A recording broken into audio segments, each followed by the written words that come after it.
Joined by Hofstra Baseball head coach John Russo to discuss the 2014 Pride Baseball schedule, which was released today. Coach, welcome. Thanks for having me. Coach, let's get right to it.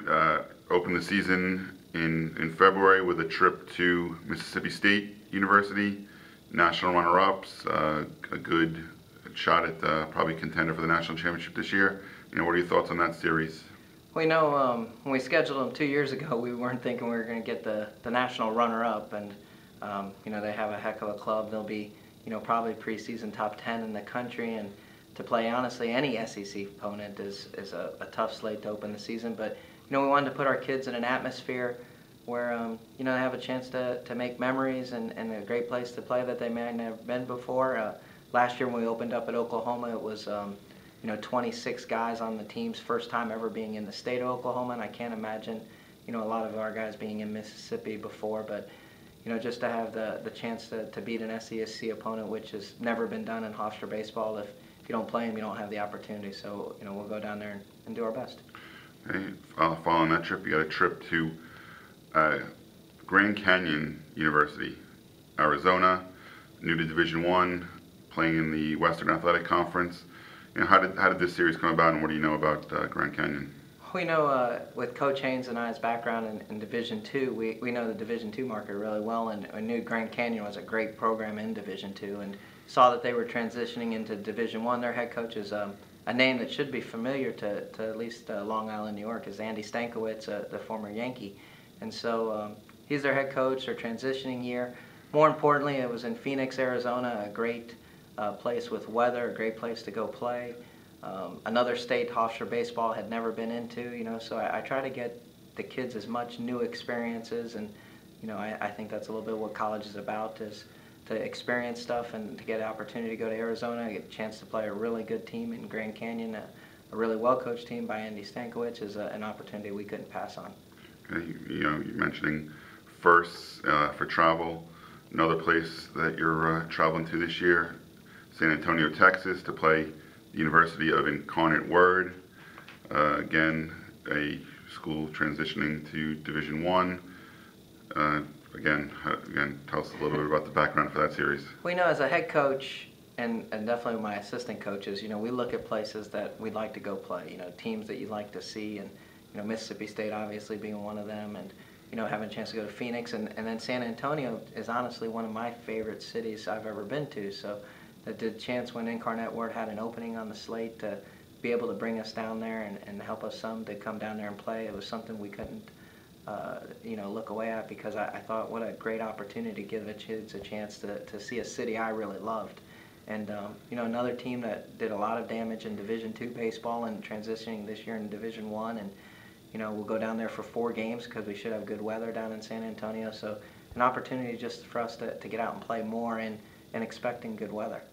Okay, and the last of the big non-conference road trips for a series at Furman University, a little bit closer to home this time, down in South Carolina, member of the Southland Conference. What do you know about the Paladins?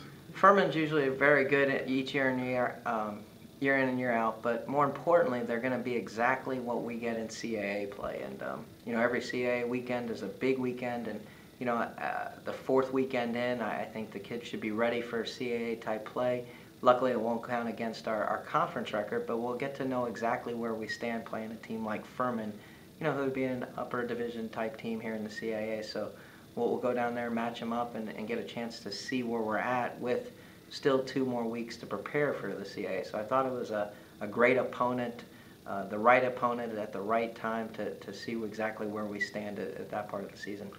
And before we get to the CAA slate, just some other non-conference games, and once you return back home, Albany to open the home schedule in early March, Rutgers, St. John's, LIU Brooklyn, New York Tech, although the usual, I guess the usual suspects. But how does playing those midweek non-conference games help you get ready for conference weekends? The thing that I enjoy about all those teams is they're really well-coached teams by really good coaches, and whether it's on the weekend or it's on a Tuesday or Wednesday, you're going to get a good ball game, whatever the team is with those guys. I know you know, the St. John's, the Albany's, the Rutgers. They're all going to be different styles, different disciplines, but all tough, hard-nosed teams. And to be able to continue that during the midweek is awesome. You know, you have New York Tech is run by a new coach, that they're going to have a new style. And I think as much information or different types of settings we can give our team to play in before, you know, CAA play is invaluable to us. And to even be able to play midweeks against still great competition to keep it going, you know, you never have the letdown in the season at any point. I want us to stay at a high rate, a high speed, and play at one tempo all year. Now, turning to the Colonial Athletic Association schedule, opens in March on the road. You get to face the defending champions, Towson, at their place. I'm assuming, you know, that's their home opener. You know, raise the banner type ceremony. So what kind of atmosphere are you expecting at Towson? Well, you know, we got really unlucky a little bit with the schedule. We knew Mississippi State would probably be a regional team going into the year, so we played there. And then, you know, we got unlucky. We got lucky in the fact that 3 teams from the CAA made a regional last year. We got unlucky that we play at all 3 places this year. We play at Towson, at William Mary, and at Wilmington. And so 3 regional opponents at their place really makes for a hard CAA schedule. Opening at Towson, them coming off a great year last year. You know, they'll be one of the favorites again this year. They return a really good team from last year. They return their top pitching, their top hitting, and what a tough opening weekend for CAA play. But, you know, to be honest, the CAA as a whole is really good across the board. To give one team that much more credit than the other team, there's a lot of good teams in the CAA. So that's the thing we love about it. We know where it stands. It was, you know, a top 7 type conference in the whole country last year. We just got a little bit unlucky with having to go to Towson, having to go with William Mary, and having to go to Wilmington all in one season makes for a really tough schedule. Okay. Talking about how tough the CAA is, the addition of the College of Charleston this year, you know, what do they bring to the table, and how much tougher does that make the league schedule? You know, I get asked that question a lot, and, you know, I guess the best way I could answer it, you know, in the last 8 years, I would have to assume College of Charleston would have been, you know, top 3 or 4 team every year that they've been around. They're a great program, got a really good coach, Monty Lee, does a great job. And to be honest, we like the addition of it because it makes it even a stronger baseball conference. Now, it doesn't make our job at Hofstra or my job as the coach here any easier, but we're not looking to be handed anything or given anything. We'll play whoever, whenever. But you know, they're a great team. They're definitely a top half of the type conference type team.